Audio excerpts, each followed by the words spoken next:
देश का number 1 Hindi news channel news 18 India और मैं हूं आपके साथ अनुपमा झा। नमस्कार, आपके साथ हूं मैं लवीना राज। गाजा में इजराइल की बमबारी से 2500 से ज्यादा लोग मारे जा चुके हैं और इनमें करीब 800 बच्चे शामिल हैं। देखिए, अब इन सबके बीच में सवाल ये उठता है कि जब इस बमबारी को लेकर ईरान और इजराइल एक दूसरे के खिलाफ युद्ध के लिए तैयार है और अमेरिका भी अपना समुद्री बेड़ा लेकर भूमध्य सागर में पहुंच चुका है, तो फिर व्लादिमीर पुतिन आखिर क्या कर रहे हैं, या फिर चीन ने कौन सा ऐसा कदम उठाया है जो इजराइल को पीछे हटने पर मजबूर कर सकता है?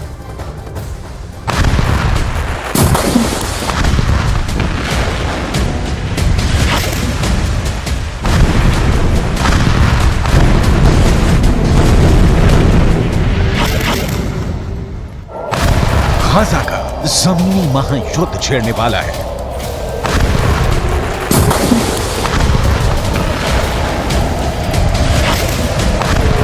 करीब 350 वर्ग किलोमीटर लंबी पट्टी अब खूनी पट्टी बनने वाली है।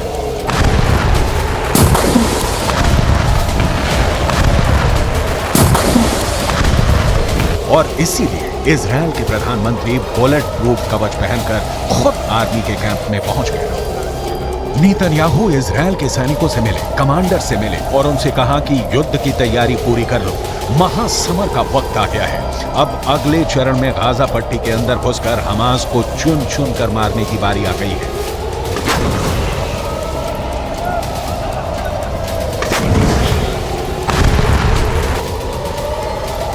हमास ने ऐसे वक्त में इजराइल से पंगा लिया है जब इजराइल में फिलिस्तीनियों के लिए सबसे ज्यादा खतरनाक शख्स प्रधानमंत्री के रूप में काम कर रहा है।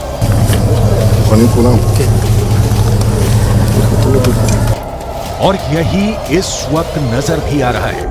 फिलिस्तीन और अरब देशों के अखबार गाजा पट्टी की जो खबरें छाप रहे हैं उसके मुताबिक अब तक गाजा पट्टी के अंदर करीब 2500 से ज्यादा लोग मर चुके हैं। गाजा पट्टी के अंदर अब तक 700 से ज्यादा बच्चे मर चुके हैं। 450 से ज्यादा महिलाएं मर चुकी हैं। कई अरबी भाषा के अखबार दावा कर रहे हैं कि जितने लोग भी गाजा पट्टी के अंदर मारे जा रहे हैं उनमें से 66% महिलाएं और बच्चे हैं।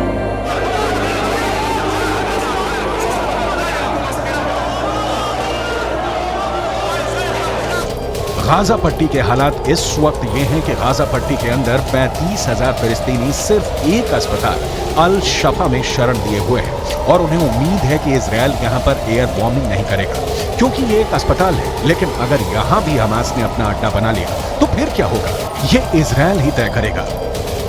फिलहाल यूक्रेन को बमबारी करके और मिसाइलों पर मिसाइलें बरसाकर लहूलुहान करने वाले पुतिन गाजा पट्टी के दर्द से तड़प रहे हैं।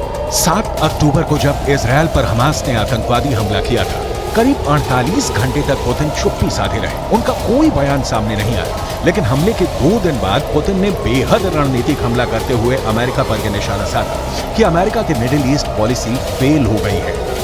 К сожалению, мы видим резкое обострение ситуации на Ближнем Востоке. Я думаю, что многие согласятся со мной в том, что это яркий пример провала на политике Соединенных Штатов на Ближнем Востоке, которые пытались монополизировать урегулирование, но, к сожалению, не были озабочены поиском компромиссов, приемлемых для обеих сторон, а наоборот, выдвигая свои собственные представления о том, как это должно быть сделано, оказывали давление на обе стороны, именно на обе, то на одну, то на другую. इजराइल और हमास के इस युद्ध में एक बड़ा सीक्रेट किरदार रूस का भी है। इजराइल और हमास के इस युद्ध से रूस को फायदा ही हुआ है। एक तरफ सऊदी अरब और इजराइल के बीच समझौता खटाई में पड़ गया है, तो दूसरी तरफ अरब के इस्लामिक देशों में अमेरिका के खिलाफ नफरत भड़क उठी है। लेबनान में हजारों लोग सड़कों पर उतरकर इजराइल के खिलाफ नारे लगा रहे हैं। जॉर्डन में 70,000 लोग अमान में उस वक्त सड़कों पर उतर आए जब अमेरिका के विदेश मंत्री एंटनी ब्लिंकन जॉर्डन में ही मौजूद थे। इसी तरह तुर्की में भी जमकर विरोध प्रदर्शन हुए हैं। इजिप्ट में भी ये आग सुलगी हुई है और इसीलिए अमेरिका के विदेश मंत्री को मेहनत करनी पड़ रही है। मिडिल ईस्ट में भागा दौड़ी करनी पड़ रही है। जॉर्डन, कतर, सऊदी अरब और संयुक्त अरब अमीरात के दौरे पर अमेरिका के विदेश मंत्री एंटनी ब्लिंकन जा चुके हैं और अब एक कदम आगे बढ़ाते हुए बेहद कूटनीतिक तरीके से पुतिन ने इजराइल पर निशाना साधते हुए कहा है कि इजराइल पर हमला हुआ है। हमला जरूर गलत है, लेकिन गाजा पट्टी पर अंधाधुंध बमबारी भी गलत है।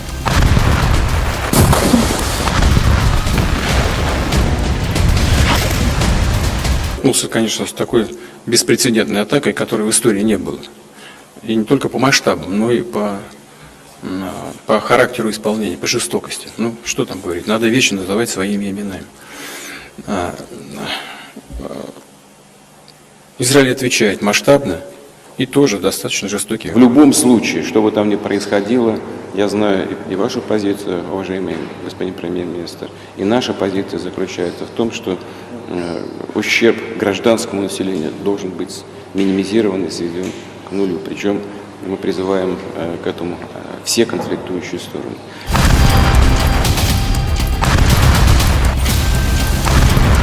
पुतिन ने गाजा पट्टी में जारी बमबारी और घेराबंदी की तुलना लेनिनग्राद की जंग से कर दी है। लेनिनग्राद का युद्ध बहुत क्रूर युद्ध था जो जर्मनी के हिटलर और रूस के स्टालिन के बीच हुआ था। लेनिनग्राद का युद्ध दूसरे विश्व युद्ध का सबसे अहम युद्ध था जिसमें 15 लाख लोगों की मौत का अनुमान है।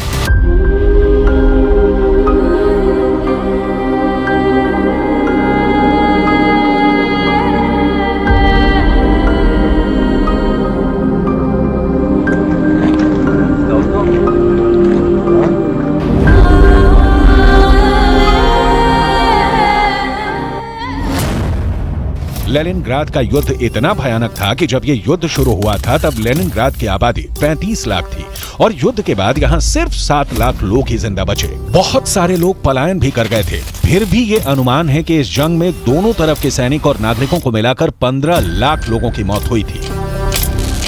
О том, что вот в отношении сектора Газы могут быть предприняты меры военного и невоенного характера,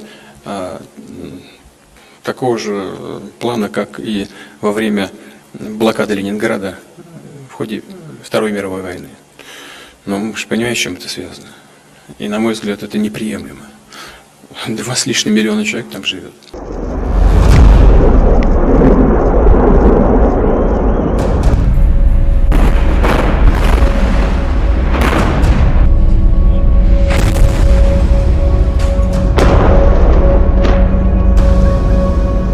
कुल मिलाकर पुतिन का इशारा यह है कि अगर गाजा पट्टी का युद्ध नहीं रुका तो इसमें लाखों मौतें हो सकती हैं।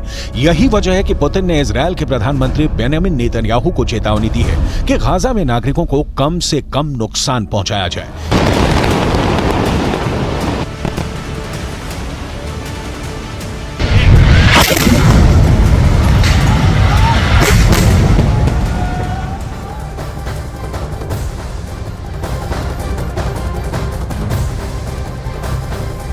और न्यूज 18 इंडिया की टीम लगातार इजरायल और गाजा बॉर्डर से आप लोगों तक जानकारी पहुंचा रही है। गाजा की तरफ से एक बार फिर इजराइल पर मिसाइल से हमला किया गया, लेकिन इस बार सुरक्षा में तैनात आयरन डोम ने मिसाइल को आसमान में ही इंटरसेप्ट कर मार गिराया। हम लोग बैठ गए हैं। ऊपर में अभी मिसाइल अलर्ट आपने देखा होगा, एक के बाद एक मिसाइल गाजा की तरफ से जेरोत पे छोड़े गए और लगता है एक बार फिर आयरन डोम ने ज़्यादातर मिसाइल को मार गिरा। ऊपर आप धुआं देख सकते हैं पीछे में। इसी तरह से बॉर्डर एरिया में लगातार हम लोग इस वक्त जेरोत के पास हैं। वहाँ की तस्वीरें आपको दिखा रहे हैं, करम आपको ऊपर की तस्वीरें दिखा रहे हैं और अभी हमें अलर्ट रहने को कहा गया है और बार बार इसी तरह से ऊपर में इसी तरह की स्थिति बनी होती है। आपको बता दें कि हम लोग यहीं थे, अचानक से आयरन डोम से जो मिसाइल निकली, गाजा की तरफ से मिसाइल छोड़ा गया और फिर आयरन डोम ने उसे इंटरसेप्ट करके न्यूट्रलाइज किया। तो इस तरह से लगातार मिसाइल छोड़े जा रहे हैं और यहाँ आप देख सकते हैं हम लोग सब लोग अलर्ट पे हैं। अभी सारे लोग, इस तरह की स्थिति बीच बीच में बनती है बॉर्डर एरिया पे और अब लगता है कि वो जो अलर्ट था वो ख़त्म हो गया क्योंकि आयरन डोम ने मिसाइल को इंटरसेप्ट करके गिरा दिया है। और लगातार ये देख सकते हैं, ये जो आर्मी के जवान आपको दिख रहे हैं, जैसे ही अलर्ट हुआ ये लोग अपने पोजीशन पे लिए, खुद को भी सेफ किया और पोजीशन पे लिए और हर कोई इसी तरह से अपने आप को सेफ जोन में लेता है। बीच बीच में मिसाइल छोड़े जाते हैं, उसका अलर्ट होता है और हम लोग अपने आप को बचाते हुए आप तक हर वो रिपोर्ट पहुंचा रहे हैं जो भारत में आपको इजराइल और गाजा से जुड़ी खबर देखनी जरूरी है।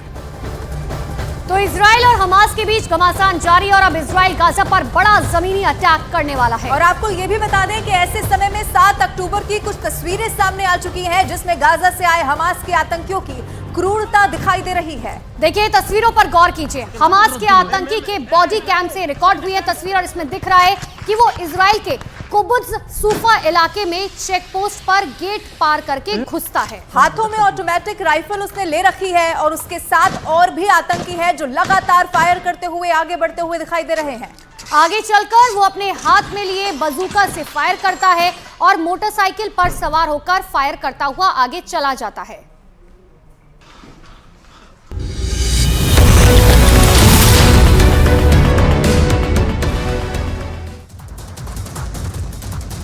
इजराइल और हमास के बीच 10वें दिन युद्ध जारी। गाजा पट्टी में अब तक 2670 लोगों की मौत, 9500 से ज्यादा लोग घायल। इजराइल हमास जंग के बीच 5 घंटे का युद्ध विराम। 5 घंटे तक गाजा पर बमबारी नहीं करेगा इजराइल। मिस्र की सीमा पर किया सीज फायर। संयुक्त राष्ट्र संघ के अध्यक्ष की हमास को सख्त चेतावनी, बंधकों को तुरंत छोड़ने की अपील की। गाजा पर जमीनी हमले से पहले बाइडेन की इजराइल को नसीहत। बाइडेन ने कहा गाजा पर कब्जा करने की कोशिश इजराइल की बड़ी गलती होगी। बाइडेन की हिदायत के बाद यूएन में इजराइल के राजदूत का बयान, गाजा पर दोबारा कब्जा करने का कोई इरादा नहीं। आतंकी संगठन हमास को लेकर अमेरिका का बड़ा बयान। अमेरिका के राष्ट्रपति ने कहा हमास का हर हाल में होना चाहिए खात्मा। अमेरिकी विदेश मंत्री एंटनी ब्लिंकन का बयान, कहा अमेरिका इजराइल के साथ खड़ा है, फिलिस्तीन के नुकसान को कम करने की कोशिश। युद्ध के बीच जो बाइडेन ने फिलिस्तीन के राष्ट्रपति अब्बास से की बात, दोनों नेताओं के बीच मानवीय सहायता के मुद्दे पर चर्चा। ईरान को युद्ध में शामिल होने से रोकने के लिए अमेरिका की भी तैयारी। भूमध्य सागर में अमेरिका ने तैनात किया दूसरा विमानवाहक पोत। इजराइल के बंधकों पर आईडीएफ का बड़ा दावा। इजराइल की सेना के मुताबिक हमास के कब्जे में 155 बंधक। गाजा पर इजराइल के जमीनी हमले की तैयारी तेज। गाजा में गूंज रही है धमाकों की आवाज। गाजा में घुसने से पहले इजराइल की तैयारी। स्तेदोरेत शहर को कराया खाली। गाजा की सीमा से कुछ दूरी पर ही है स्तेदोरेत शहर। हमास आतंकियों ने गाजा से इजराइल पर फिर दागे ताबड़तोड़ रॉकेट। इजराइल के डिफेंस सिस्टम ने हवाई हमलों को किया नाकाम। इजराइल की सेना ने हमास के हमले का वीडियो किया जारी। वीडियो में हमास लड़ाके इजराइल में लोगों के घरों पर फायरिंग करते हुए दिखाई दिए। इजराइल लेबनान बॉर्डर पर बढ़ा तनाव। हिजबुल्ला आतंकियों ने इजराइल की ओर दागे ताबड़तोड़ रॉकेट। आईडीएफ ने भी जवाबी हमला किया। इजराइल ने हिजबुल्ला के सैन्य ठिकानों पर किया हमला। इजरायली सेना ने हमले का वीडियो जारी किया। इजरायली सेना ने हमास के एक और कमांडर को किया ढेर। आईडीएफ का दावा, हमास के दक्षिणी इलाके के कमांडर को मार गिराने का बड़ा दावा। गाजा के खान यूनिस इलाके से हमास आतंकियों ने रॉकेट से किया हमला। इजराइल के डिफेंस सिस्टम आयरन डोम ने हमलों को नाकाम किया। घरेलू गैस की कमी के चलते फिलिस्तीन के लोगों की मुश्किलें बढ़ी। फिलिस्तीन में लोग लकड़ी जलाकर बना रहे हैं खाना। इजराइल के समर्थन में कई देशों में हो रहे हैं प्रदर्शन। ब्राजील में लोगों ने इजराइल के समर्थन में निकाली रैली। युद्ध के बीच इजराइल के प्रधानमंत्री हो गए हैं सक्रिय। हमास के हमले के बाद से लापता लोगों के परिजनों से मिले नेतन्याहू। इजराइल में यूक्रेन के नागरिकों का रेस्क्यू ऑपरेशन जारी। यूक्रेन के राष्ट्रपति जेलेंस्की ने दी जानकारी। 200 से ज्यादा नागरिकों को इजराइल से निकाला। जॉर्डन के किंग ने ब्रिटेन के प्रधानमंत्री ऋषि सुनक से की मुलाकात। दोनों के बीच गाजा के हालात पर भी हुई चर्चा। इजराइल में हमास के हमलों में फ्रांस के करीब 20 नागरिकों की मौत। फ्रांस के विदेश मंत्री का दावा। फिलिस्तीन के समर्थन में दुनिया के कई देशों में हो रहे हैं प्रदर्शन। पाकिस्तान के कराची में लोगों ने निकाली रैली। हजारों की संख्या में लोग हुए शामिल। आईडीएफ ने गाजा पर तेज की जमीनी हमले की तैयारी। इजराइल ने गाजा बॉर्डर पर बड़ी संख्या में तैनात किए टैंक। इजराइल की सेना ने मारे कई हमास के आतंकी। वीडियो फुटेज किया जारी। मारे गए आतंकी ने 7 अक्टूबर को इजराइल में की थी घुसपैठ की कोशिश। लेबनान के आतंकी संगठन हिजबुल्ला ने तेज किया हमला। दक्षिणी लेबनान से इजराइल के सैन्य ठिकानों को बनाया निशाना। हिजबुल्ला आतंकी गुट के साथ तनाव बढ़ने के बाद इजराइल का एक्शन। लेबनान से लगे उत्तरी सीमा को इजराइल ने किया बंद। इजरायली सेना का दावा, लेबनान की तरफ से 9 रॉकेट दागे गए। इजरायली सेना ने 5 रॉकेट को किया तबाह। 7 अक्टूबर को इजराइल पर हमास के हमले का नया वीडियो आया सामने। वीडियो में हमास आतंकी किबुत्ज में हथियार